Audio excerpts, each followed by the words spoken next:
Welcome to episode 235 of the Muck Podcast. Listen in as we discuss the dark and sometimes weird true stories in American politics. I'm Tina Hunter. And I'm Hillary Doherty. Hey. Hi. So, I don't know about you, girl, Ooh. but I'm balls to the walls. Balls to the walls. Balls to the walls. Oh my God. Bitch, I'm so happy. Beaming. Beaming. It's exciting. I wanted him the whole time. You know I love my Midwest guys. I love those Midwest Democrats. And I couldn't believe it. Like, I never get what I want. Okay?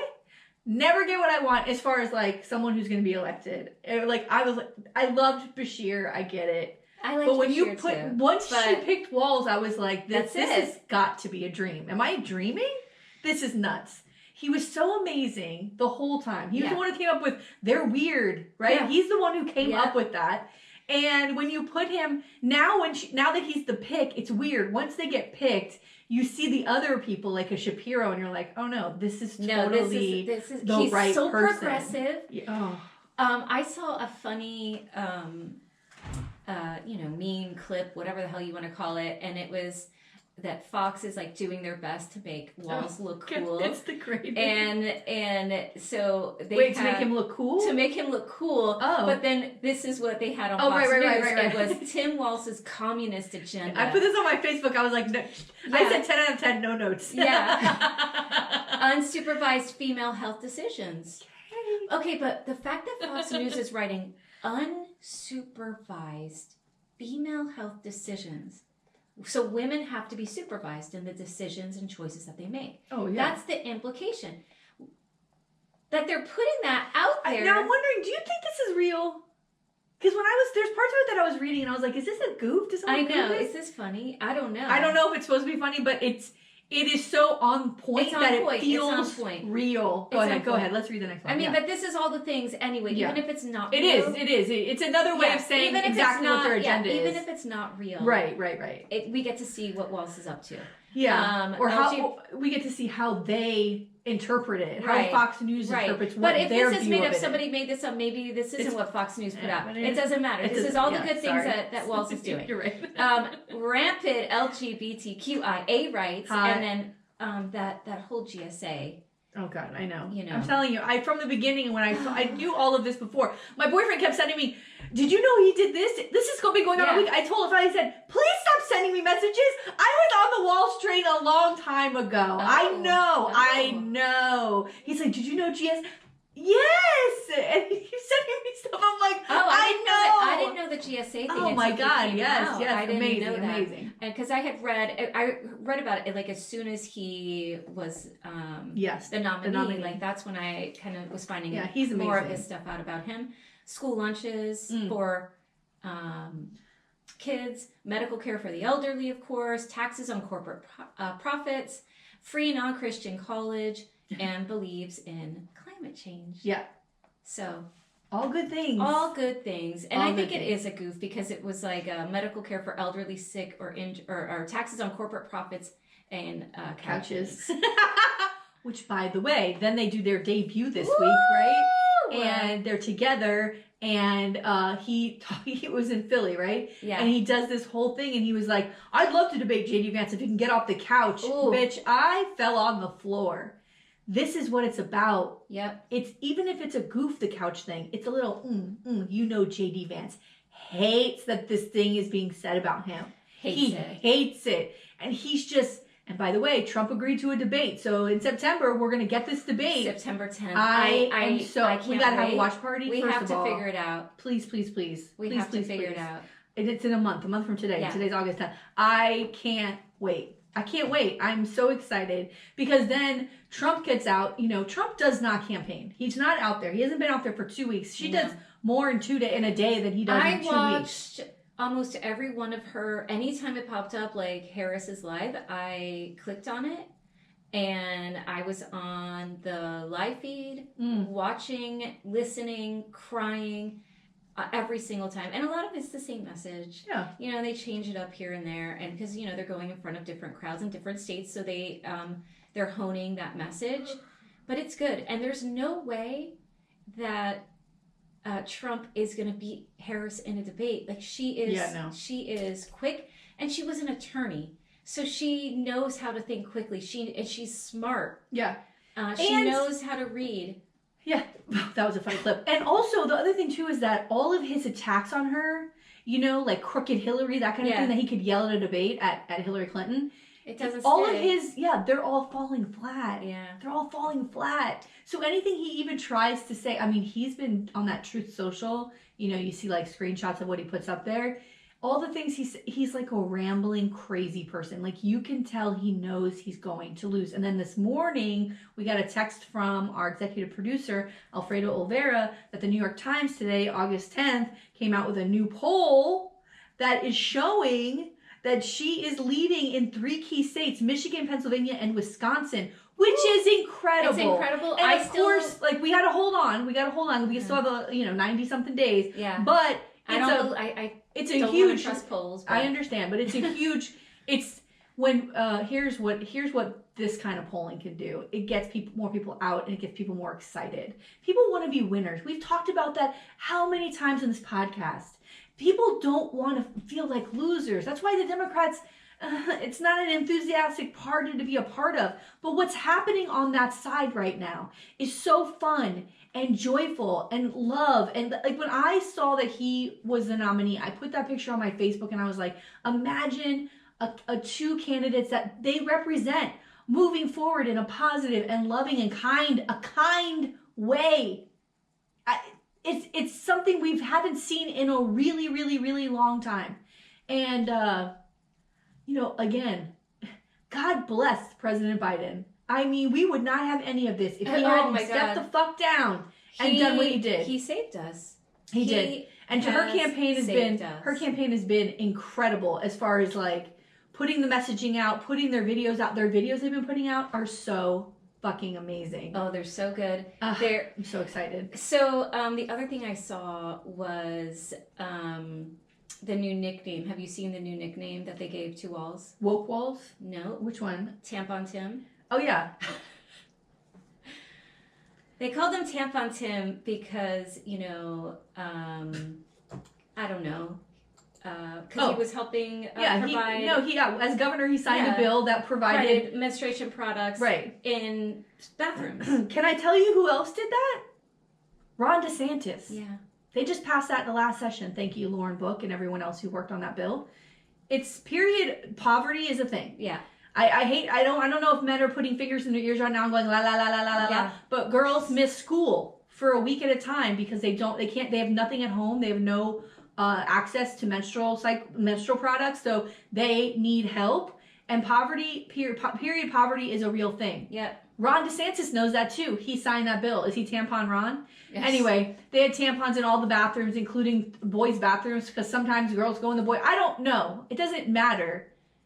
But Megyn Kelly, that fucking cunt. By the way, have you seen her lately? Oh, God. My God. Yeah, they are. She's, there's something, she's mentally fucking ill. She's one of the ones who started that Kamala slept her way to the top, whatever. Yeah. And anyway, she said, how are these boys going to grow up when they're going into the bathroom and they're sitting tampons? My brother's fine. I know. My son, there's tampons in the bathroom where he goes to the bathroom, and he's going to grow up just fine. Thing. Tampons in a home, in a bathroom? What the fuck are you talking about? What are you talking about? Who cares? So they're trying so hard. And it's great because the desperation of it all is just, it brings joy to my heart. It warms my cold, dead heart. These are the same people, though, who were putting maxi pads on their ears. Yeah. 2 weeks ago. So I don't understand why they have a problem with tampons. I don't either. It doesn't make any sense. Like, what? The other thing, what are they thinking? Like, these are people that go to rallies. They're dressed up like maniacs. And when you look at the Harris-Walz rallies, you don't see any of this chaos and this weirdness. It's just people going to a rally, and they're holding up their signs, but they're not cuckoo magoo. Like, they're not weird. Yeah. And they're not putting maxi pads on the side of their head. They're not wearing, their Viking horns. They're not draped in flags. They're not calling Harris, Ave Maria. You know what I mean? Like, I don't... It's amazing to see, because we have been immersed in this sort of like name-calling bullshit that Trump has done for 9 years, that none of it's sticking. And so they're just throwing anything against the wall. It's a joy to watch. It's a joy to watch it all unravel and fall apart. Freaking out. And even all his goons are doing the same. Like Joe Rogan, who is like the most disgusting. He actually endorsed. Well, we haven't even talked about the bear. We didn't talk about the bear. No. That happened this week. Yeah. How RFK Jr. Anyway, Joe Rogan endorsed RFK Jr. And now Trump's saying about, well, I hope Joe Rogan never gets into another ring because he's going to get this shit beat out. Like, he's so desperate. Oh my God. He's so desperate. Joe Rogan is so stupid. But guess what, Joe Rogan? Send all those people, because they were probably going to vote for Trump. So what? You know what I mean? Yeah. It's not pulling votes from a Harris. Well, so Trump, because he's not out on the campaign trail, he is at Mar-a-Lago because he doesn't really work. I mean, he doesn't really go out. He thinks he's going to just roll right through this thing.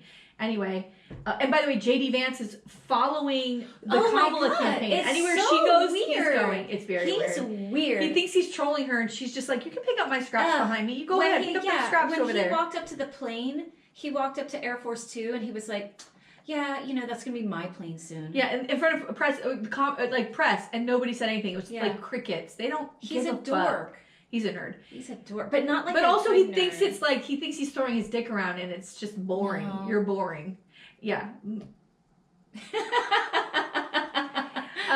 But anyway, so Trump has his press conference. He's not a French Olympian. Yeah. Let's pause for a minute. We need to have a moment of silence for that dick, because girl.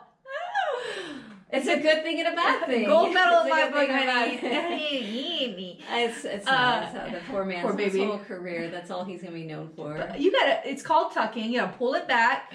You gotta put it away. There's a time and a place, and it's not going over a pole at the Olympics in Paris. Going over a pole with your pole. Yeah, it's no. Call me.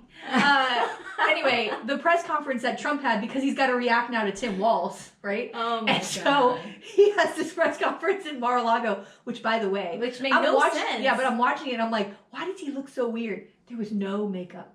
There was no makeup. Did you see how weird he looked? I was just listening to the rambling words, and I was like, look at his face. There's no orange. There's no makeup. He looks really fucking weird. He sounds. I don't understand. No, there's nothing. Saying. But here's the best part to me. They were talking about how big her crowd sizes are, and she's like, oh, nobody talks about my crowd sizes. Why did everyone talk about it? So then he said the biggest crowd he ever talked in front of was on January 6th. You can't find a picture of January 6th. You find little pictures, but you don't see a picture of the whole crowd.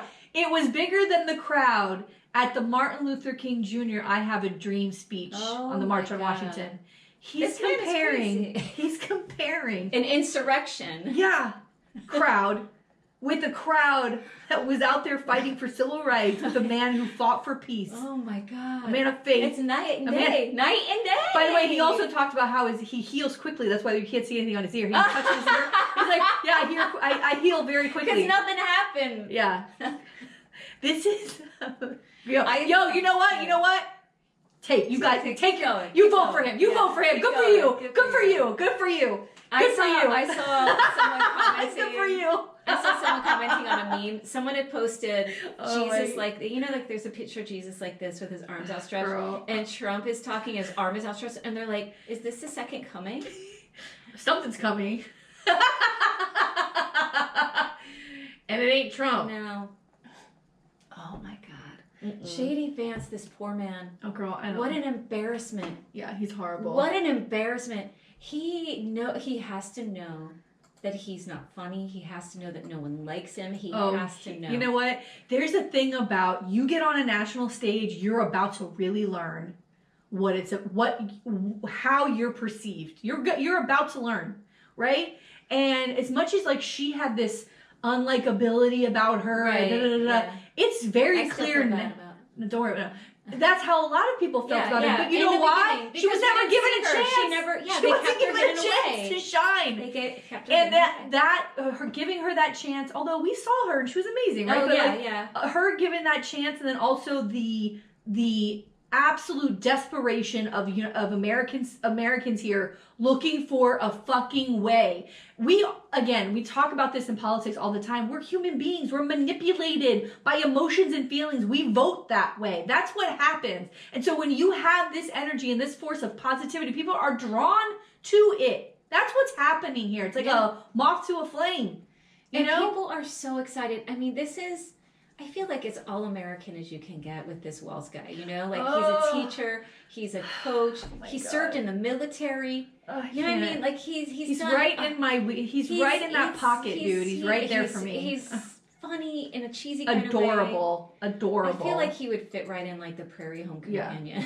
Yeah. But the one thing that made me really happy this week is, you know, after he's announced and they're raising all this money, that the number one profession of donors was teachers. Of course. You know, and teachers are excited about him. And of course, now there's people coming out. I saw some things that were like, he's a teacher. How could they think that qualifies him for anything? And, you know, this, that, and the other. And it's, you know, all the insults about that profession. But it's really cool to nothing. It's so cool to see a non-corporate hack. Yes.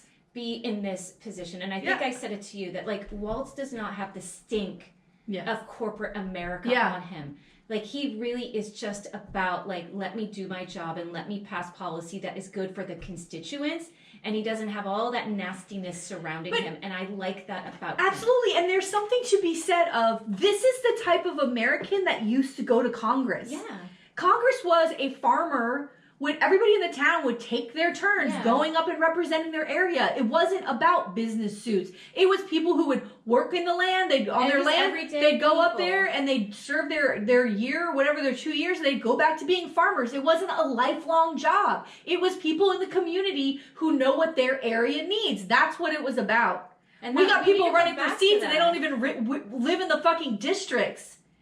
It's ridiculous. All the money, all the power, all the ego that goes into it now. You can tell that that's not what this is about. He ran on a fluke because his kids were like, his students told him he should run when he ran for Congress. Like, that was a fluke. He wasn't supposed to win.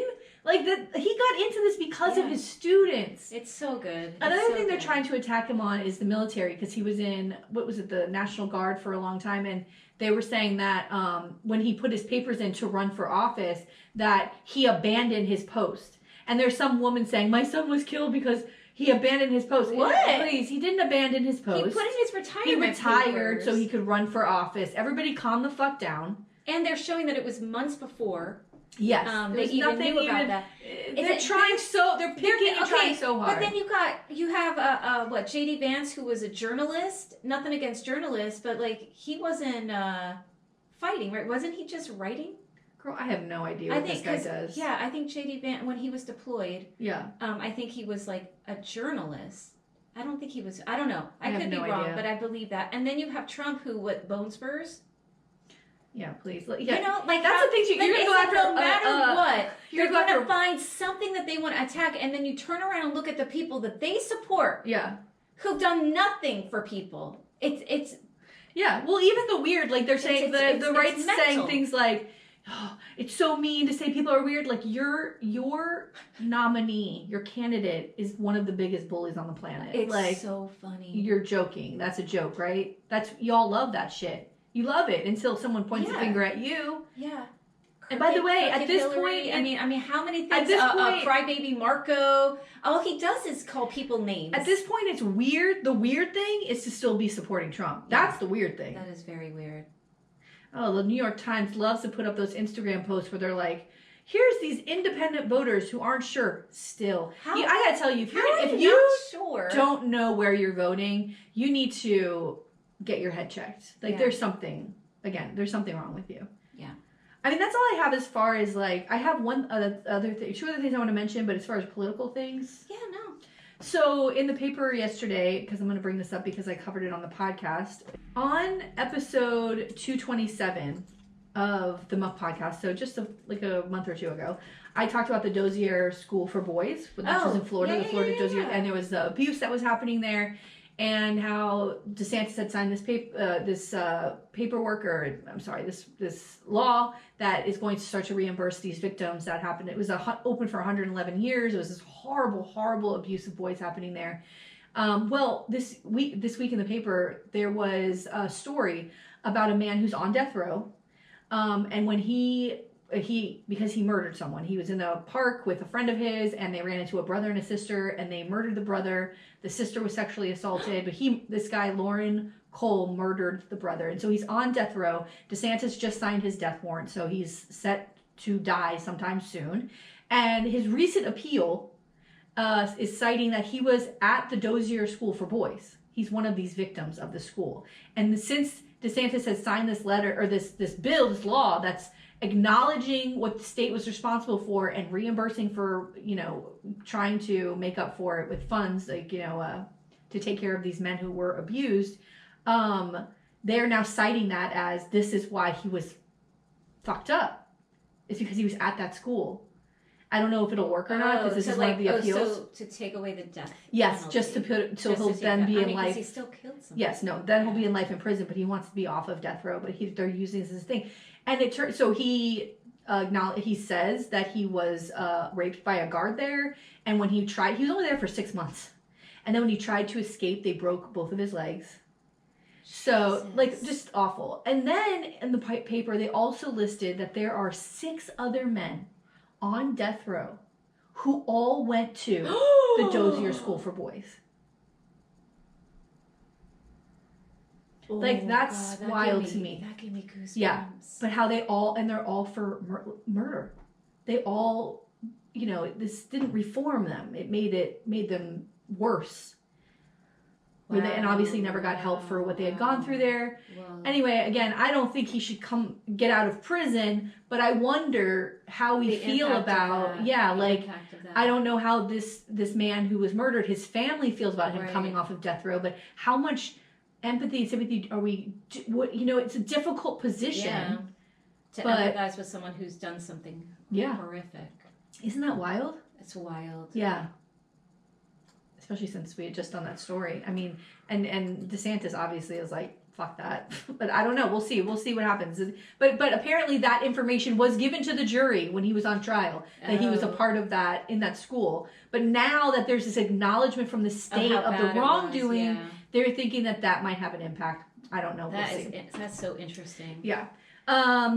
Okay. And I'll let you know when I see any other updates about it. Okay. So right now, let's see, what's today? Today is Wednesday, August 14th.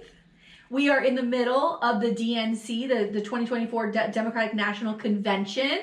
And we have a correspondent who's there, our executive producer, Alfredo Olvera. He's a delegate from Broward County. And he's been giving us updates every day. So if you are not on our Instagram, please go to the Muck Podcast.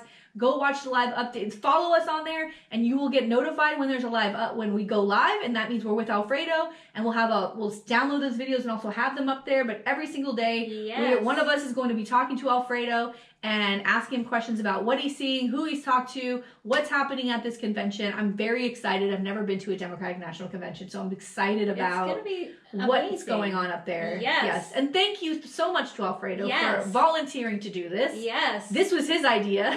Because we are like, sure, have fun. Bye. And no, he's like, well, do you want me to? I can't wait. I'm really excited. It's going to be fun. So please, during this whole week, he is going to be giving us updates, and maybe he'll send us some videos that we can put up. Yes. But anyway, please go and follow us on Instagram at the Muck Podcast. Awesome. Okay. All right. So today, I'm going to be covering the Chowchilla Kidnapping.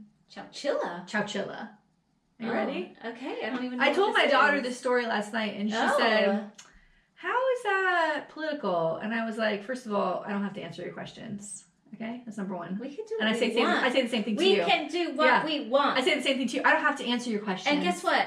Everything's political. Okay? If you've not learned anything from this podcast, the one thing you should know is everything is political. It doesn't matter. Yeah. And by the way, though, the end. I looked at her, I go, okay, fair. That's fair. But I do have a way that I feel like it pulls it in. I think it's a very interesting story, and I think I found a way to say, yes, this is political. Okay. It is political. Are you ready? I'm going to say it's political before you even tell me how it's political. You know, this is what's called a friend. Okay? Supportive. She will give a fuck. No. Tina, do you want to go drive a car off the ledge of a canyon? I would probably do that. Okay, then we're going to go. Okay. Tina came in today and she's like, I want to work at Costco. I was like, you should go do that. Yes, go work at Costco. I will come see you. And I need those big mayonnaise jars. Give me samples. I'll get free samples. Apparently they have $1 hot dogs. Like, we're going to work at Costco. Yep. Okay, so on Thursday, July 15th, 1976, 55-year-old school bus driver Frank Edward, or Ed Ray, was transporting 26 Dairyland elementary school students home. The children had spent the day at a summer class trip to the Chowchilla Fairgrounds swimming pool. At approximately 4 p.m., a van drove into the bus's path and blocked the road. Now, this area it's in California. It's a farming area, okay? So it's 1976, farming area, lots of land, lots of areas where there's no one else driving. And so this bus came to a stop where there was nobody else around. Okay, so it's not like it's busy and people are watching. There's nobody there. Rural America. Yeah. So Ray stopped, and 3 men with nylon stockings covering their faces exited the van and hijacked the bus. With the children inside. Very scary. And where's the bus driver? They threw him off? No. They kept him. Yeah. One of the men pointed a gun at Ray, a second drove the bus, and the third followed in the van. So the whole time they're going, the kidnapper, not the one driving, but the other one, has a gun pointed at all of them the entire time. This kidnappers drove to Berenda Slough, a shallow branch of the Chowchilla River where they hid the bus. They retrieved a second van they had hidden nearby. Both vans had been modified by the kidnappers to transport their victims. So the rear windows had all been painted black, and the interiors were insulated with soundproof paneling. So once they took the kids and Ray and the driver Ed Ray off the bus, they put them in these vans, and they couldn't see where they were going. Nobody could hear them. Children?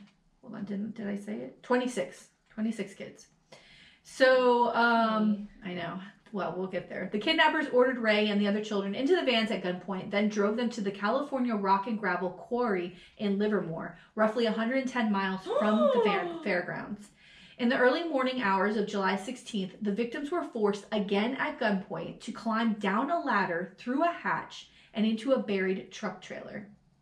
The kidnappers had made the trailer into an underground bunker, equipped with ventilation and a pit toilet, and stocked with several mattresses and a small amount of food and water. What?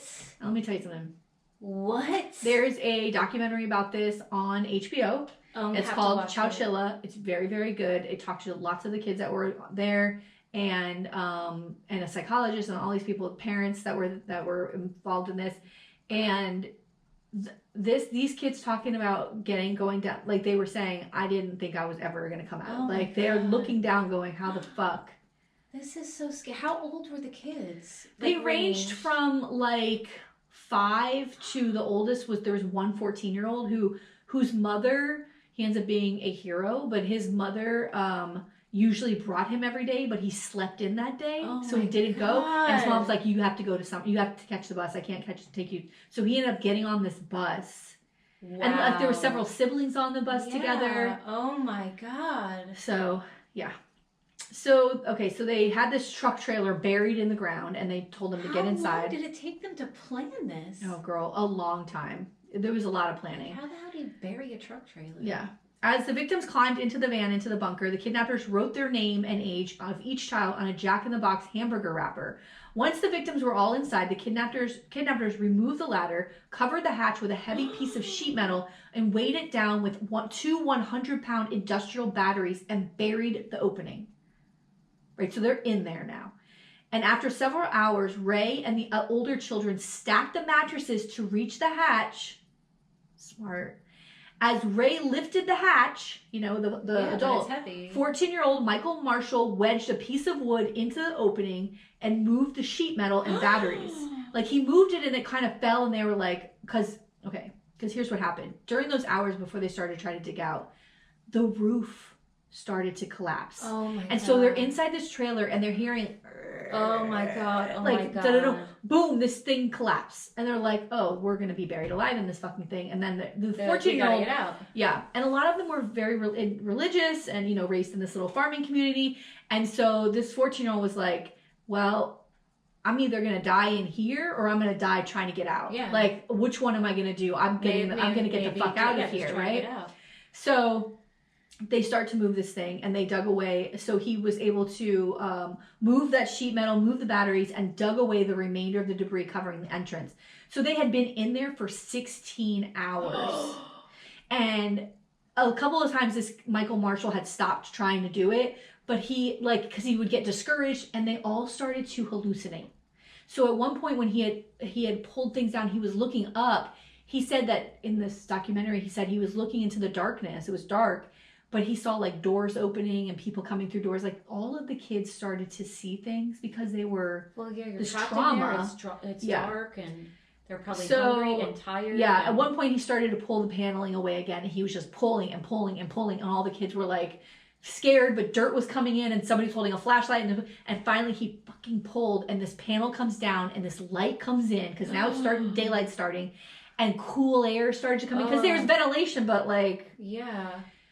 Okay, so he pulls this thing out, and they're able to get out. Ray and the children climbed out of the bunker. They climbed up the mattresses, and they're able to get out and walk to the quarry's guard shack near Shadow Cliffs Regional Park. So they're walking, and they see this guy coming towards them, and they're like, who the fuck is this? And the guy's like, because now everybody knows these kids are missing, he's like, where the fuck did you guys come from? He calls the police. They get them out of there, and the police discover, they had found the bus before they found these kids, but they had found the bus hidden in that brush. Then they find the kids come out, they rush them off, and they take them to the craziest shit I've ever heard. Yeah, the closest place they brought them was to this jail, which the kids were like, but they got them in there. They had hospital. No. This was the closest place with like medical attention, where they could get medical attention. So there's like bruises and scrapes on them, but nothing too physical. But they were dirty, Some of them just had bathing suits on. Wow. So they tried to describe, they didn't see faces. They had the stockings on their faces. Who the hell would do this? Okay. So the jail doctors, the EMTs examined and treated them and gave them food and water, while the sheriffs took down statements and descriptions of the kidnappers, and the victims were then driven back to their families in Chowchilla. God, those families must have just... Yeah. Can you imagine the whole time too, like knowing you usually take your son to the bus, like he doesn't take the bus. But if he wasn't there, they wouldn't have got out. Nope. Right. Wow. And one of the things, I'll get into it. Okay. So on July 16th, the telephone lines to the Chowchilla Police Department were jammed with calls from media and frantic families, right? So people are calling about like where, whatever. My kid's not back. Where's this bus? Blah, blah, blah. So the kidnappers were unable to issue their $5 million ransom demand. There's the line's busy? Yeah. Oh, they must be like, God damn it. Yeah. Can't get through. So that is hilarious. Yeah, so it was $5 million in 1976, but today it'd be about $26 million, right? So they decided they're going to call back later, and they just all fell asleep. When they wake up, the kids are free. Later on in the evening, they turn on the news. And they see that their victims have freed themselves and they're all safe, and they're like, uh-oh. Oh, girl. My God. What Can't. Looney Tunes. Idiots. Please tell me they left something like incriminating information in that trailer that says like their name on it, that they find them very easily. Well, so what happens is these dum-dums. So they start talking to other people that work at this quarry. And one of the guys who was on security like earlier in the week, he's like, you know what? He had all, notes. You write down what you see. On this hour, I saw this. And this guy, I saw this car drive by. Like, you're keeping eye, your security. And he had all these notes about how during the week he saw these two guys, and he wrote down their names, and he said they were digging, they were excavating. And he was like, what are y'all doing here? And he's like, no, we're friends with the owner's son. We're allowed to be here. And he called up and they gave permission. I guess the son was like, yeah, they can be there. And so they start looking at these two guys, and that's when they discover, like, they go to their houses and they find like guns and they figure all of the materials. They find all the materials that they use like to build inside, like they find mattresses, they find like all the stuff that was inside of the thing. Yeah. So wait, how's the son involved? Because God. They realize that so they start investigating the son. So the son is this 24-year-old named Frederick Newhall Woods IV, And he's the son of Frederick Nickerson Woods III, owner of the California Rock and Gravel Quarry, and also owner of like half of fucking California, because the Newhalls had come out there during the gold rush and built railroads and all this stuff. And this kid is like from a bazillionaire family. Yeah, so why does he need to kidnap 16, 26, whatever kids?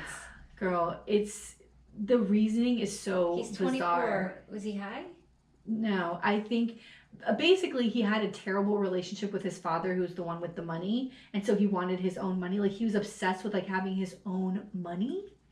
And get a job. Yeah, well, and also he lived on this palatial estate and had like a business where he was they found like 100 cars on this estate that were from like he would fix them up and sell them for so much money. I mean, the kid? Yeah, like he so was do that for your business.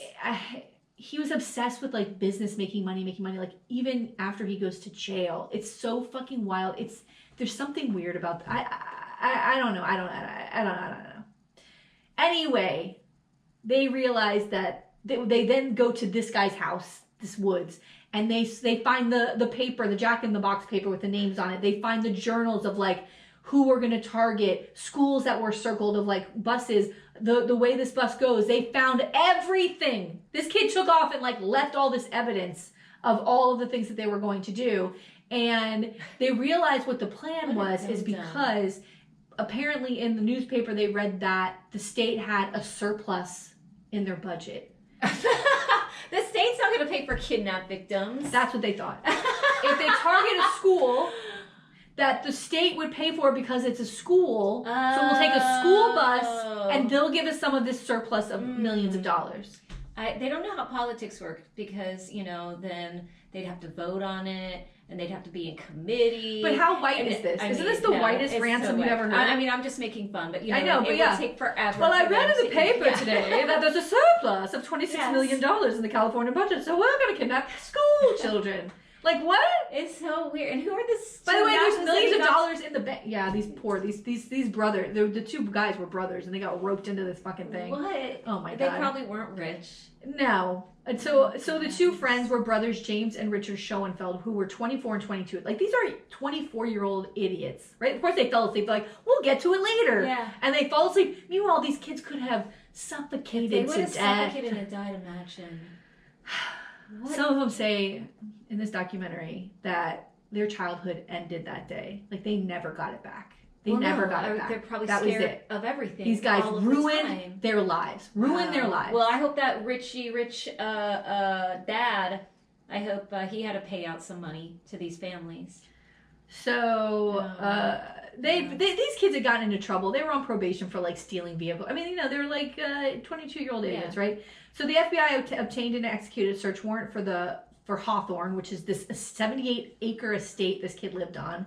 And in his room, like I said, they found journals, a draft of the ransom demand, maps, notes, plans, receipts for the van and the trailer, false identification, one of the guns that was used in the kidnapping, and of course the hamburger wrapper that had all of their names written on it and their ages. The notes outlined plans to have the ransom money dropped from a plane into the Santa Cruz Mountains at night and retrieve it under the cover of darkness, which is very much like that guy who jumped out of the plane. Remember that? Yeah. You're never going to find that D.B. Cooper. D.B. Cooper. You're never going to find that money. Never going to find D.B. Cooper, and they're never going to find that money if it dropped out of a plane.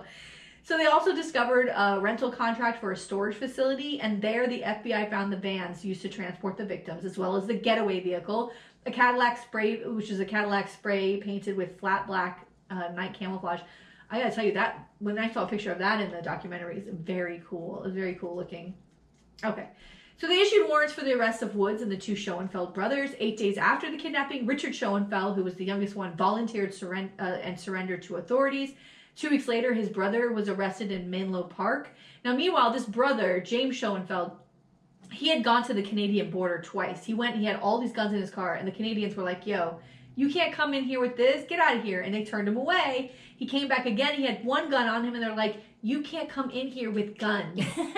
And he was like, okay. And he just went home, and he was like, fuck it. And he knew his brother surrendered, so then he surrendered.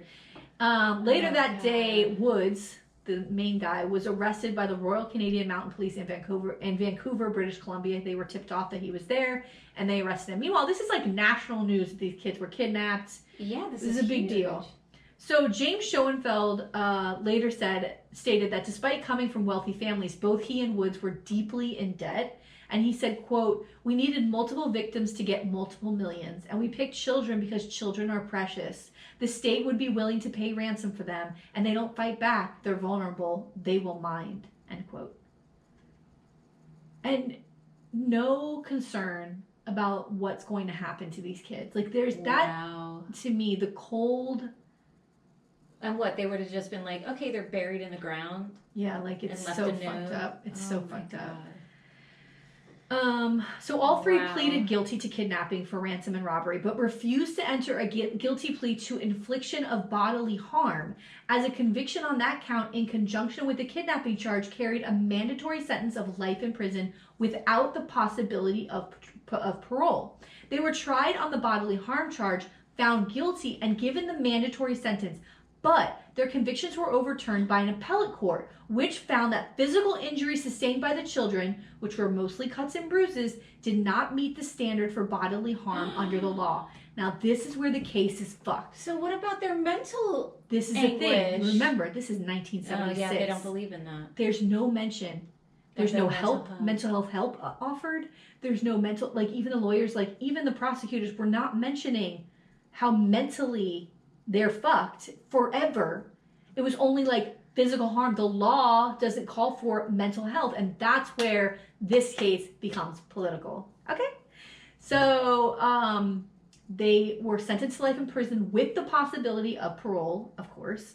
And Richard Schoenfeld was released in 2012. And James Schoenfeld was paroled on August 7th, 2015. James was 63 and Richard was 57 at the time. In 2016, a workers' compensation lawsuit filed against Woods revealed that he had been running several businesses, including a gold mine and a car dealership, from behind bars without notifying authorities. That's what I mean when he was like, there was something about money. Even at his parole hearing, the last one that he had, they're like, why are you doing this? And he was like, oh, I can't explain it. Like, he was obsessed with amassing. He's addicted. So the heir... power somehow. I know. So the heir to two wealthy California families, the Newhalls and the Woods, this is both his families. He inherited a trust fund from his parents that was described in one court filing as being worth $100 million. So today would be like $127 million. Although Woods' lawyers had disputed the amount.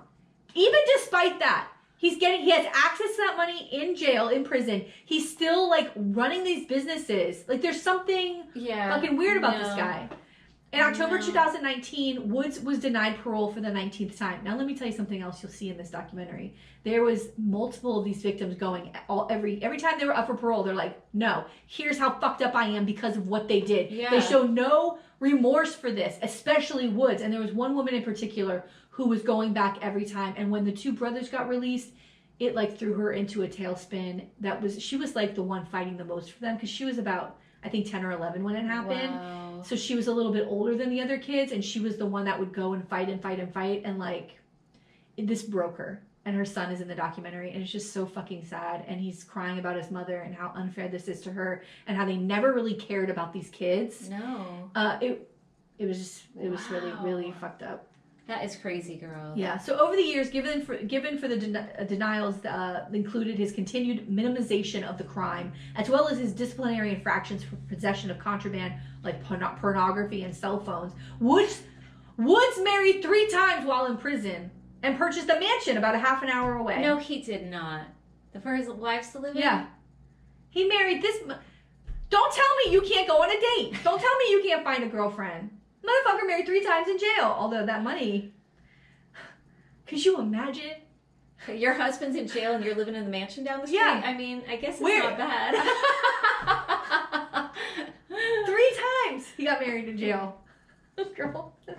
I mean... Is there a dating app for... Yeah, maybe. Yeah. Well, no. A dating app for dating millionaire prisoners is then you live in the mansion down the street, then you get divorced, you collect the alimony, you don't even have to see this guy one time. Oh my God. It's wild. Don't tell me romance is dead, because it's not. Okay? It's not dead. Romance has a price tag. Yeah. Anyway, Oh, not saying I wouldn't do it. I'm just saying. I'm not saying I want to be involved. I mean, the mansion down the street. You don't have to see nobody. You get a mansion down the street. Why not? Oh, God. And you're like rolling your eyes like, oh, God, I gotta go do a conjugal visit. Fuck. You know what I mean? Yeah, well, maybe you're lucky and they don't even allow it. That's what I mean. You know, and then you just gotta go once a week, go through the plexiglass, say hello, and just like show a little, and then you're out. You know, that's it. Okay. I mean, in March 2022, a panel of 2 commissioners recommended Woods for parole. The recommendation required the approval of the full parole board, and the board's legal division and California's governor, Newsom, asked the board to reconsider, but the decision was affirmed. On August 17, 2022, it was reported that Woods' parole had been granted, and he had been released from prison. He was 70 at the time. Wow. His whole life. Went in there in his 20s, his entire life gone. Yeah. The other 2 guys were out, 20 years earlier. Wow. Yeah. I think that's a good amount of time. I think I'd be okay with him being not if I was a victim. I understand why the victims want these guys locked away forever. But the real thing here is how this affected these children. Like, that's the real crime, and how they were not given anywhere near the mental health care that they should have been given. So this Edward Ray, the aftermath, right? So Edward Ray received a California School Employees Association citation for outstanding community service. We got to give you your pat on the back. But when they came off that bus and they came to see their families that day and they were returned to their families, the 14-year-old, Michael Marshall, who's the absolute fucking hero of this entire story, the principal of the school kind of kept him away from the microphones because they said, how did you feel? And he never got the chance to say, or nobody asked the kids, like, who did what. Yeah. And so they all assumed that this adult did this thing. The bus driver. So that really affected this Michael Marshall for his whole life, that he was never really acknowledged or given the recognition. What is wrong with this bus driver to not go, oh my God. There's even like it wasn't just me. Yeah. If Michael wasn't there, we wouldn't have got out. What kind of person just takes it? Unless he was just like, But come on. No, nobody ever really. And even there's a scene in there where they're adults now, and this one guy says to him, like, I owe you my life. Oh my God. And they both start crying. He's like, you saved my life. I wouldn't be here today if you hadn't done. All the kids know they would not be here today if this Michael hadn't been like tearing this fucking trailer apart. Wow. So before he died on May 17th, 2012, he was visited by this Edward Ray, the bus driver, was visited by many of the school children who he had helped save. In 2015, Chowchilla renamed the Sports and Leisure Park as the Edward Ray Park and declared every February 26th Ray's birthday Edward Ray Day.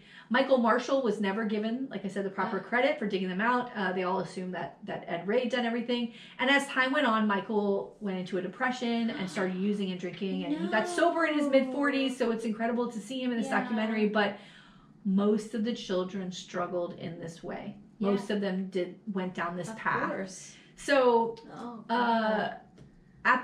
so one of the things was like the Lions Club, which is like a local group, like a Kiwanis Club or whatever, raised money to send all the kids to Disneyland. Aww. So, but when you hear the kids talk about it now as adults, they were suffering so badly. Like one of the mothers was saying that when after this had happened, as when her daughter was little, they would pull up to an intersection. If there was a van, she'd be like, go, go, go, go, go, go, go, don't stop. Like, or a van would go by. They're like, no. One of the kids, just the fears of everything that was happening, and they were never, so like the Disneyland trip, one of them described as like, it was just trauma and chaos, and it was like this moment of like Disney, and then it was back to trauma and chaos because there was never ever they didn't get to really process healed. It. They didn't get to Nobody really understood that this is where they were damaged.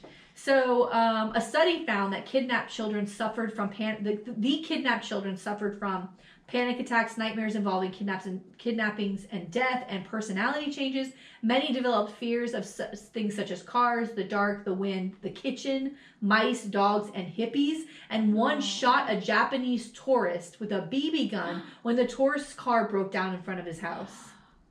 Oh, he was afraid. Yeah. Oh, so. Gosh. Because no one was coming to help them, there was this woman who came in and gave them some help, and like they became part of a study that studied childhood trauma. Wow. Yeah. And even 25 years after the kidnapping, a lot of these children had reported the substance abuse and depression, and a number have been in prison for doing something controlling to somebody else. Oh. You know? Oh, goodness gracious. So the treatment of young victims of trauma had been guided by what happened and what was learned from the effects of the Chowchilla kidnapping on the children who were abducted. And like I said, there wasn't a lot of mental health help at the time. And so one psychologist comes in and says, I want to help. I want to do this. I want to, help. And they study them still today. Wow. Where they are as adults now.